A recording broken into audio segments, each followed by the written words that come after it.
அனைவருக்கும் வணக்கம். இன்னைக்கு ஜூன் 7, 2025 சனிக்கிழமை. தினமணியிலிருந்து முக்கியமான நியூஸஸ் என்னென்னு பார்க்கலாம். ஹெட்லைன்ஸ்லேருந்து கொஞ்சம் பேஜஸ்க்கு பொலிட்டிக்கல் அண்ட் ஜென்ரல் நியூஸஸ் தான். ஸோ டேரெக்டாக நீங்கள் திருக்குறள் என்னென்னு பார்த்துட்டு இம்பார்ட்டன் நியூஸ்க்குள்ளே போயிடலாம்.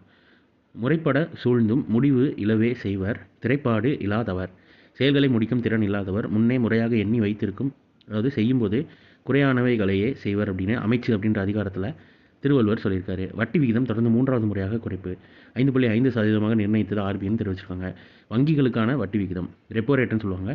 இந்திய ரிசர்வ் வங்கி 0.50% குறைத்து 5.5% நிர்ணயித்துள்ளது. இதனால் வீடு, வாகனம், தனிநபர் கடன் உள்ளிட்ட பல்வேறு கடன்களுக்கான வட்டி விகிதம் மேலும் குறைய வாய்ப்பு ஏற்பட்டுள்ளது. அதே நேரத்தில் வங்கிகளில் நிரந்தர வைப்பு, தொடர் வைப்பு உள்ளிட்ட சேமிப்பு திட்டங்களுக்கு வங்கிகள் அளிக்கும் வட்டி குறைக்கப்படும் சூழல் உருவாகியுள்ளது. ஏற்கனவே தொடர்ந்து 2 முறை வட்டி விகிதம் 0.25% குறைக்கப்பட்ட நிலையில் இப்போது 3வது முறையாக 0.50% குறைக்கப்பட்டுள்ளதுன்னு சொல்லி தெரிவிச்சிருக்காங்க.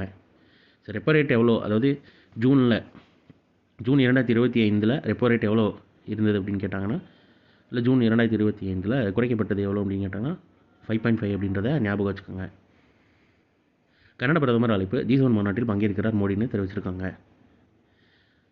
கனடா பிரதமர் மார்க் கார்னி விடுத்த அழைப்பை ஏற்று அந்நாட்டில் வரும் 15ஆம் தேதி அங்கு தொடங்கும் G7 மாநாட்டில் பங்கேற்க இருப்பதாக பிரதமர் நரேந்திர மோடி அறிவித்துள்ளாருன்னு சொல்லி தெரிவிச்சிருக்காங்க.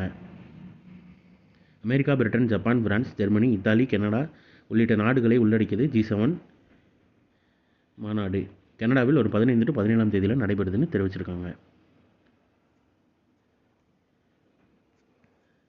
அப்புறம் உலகின் உயரமான செனப் ரயில் பாலம் திறப்புன்னு தெரிவிச்சிருக்காங்க. உயரம், அகலம், நீளம் எல்லாமே நேற்றை பார்த்தோம். நாட்டின் முதல் கம்பிவட ரயில் பாலம் செனப் பாலத்தை தொடர்ந்து நாட்டின் முதல் கம்பிவட ரயில் பாலமான அஞ்சி பாலத்தையும் பிரதமர் திறந்து வைத்தார்.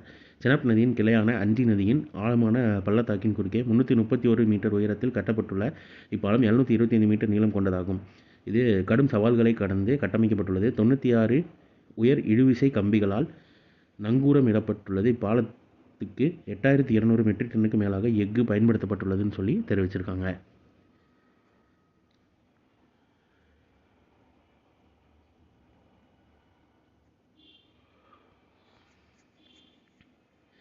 செயற்கைக்கோள் மூலம் இணைய சேவை ஸ்டார்லிங்க் நிறுவனத்துக்கு அரசு ஒப்புதல்னு தெரிவிச்சிருக்காங்க.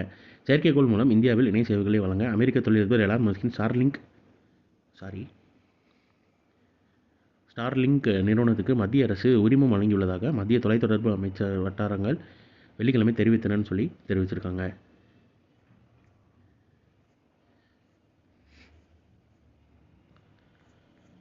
அப்புறம் கடன் சேவைக்கான உரிமம் ஃப்ளிப்கார்ட்டுக்கு வழங்கியது ஆர்பிஐன்னு தெரிவிச்சிருக்காங்க.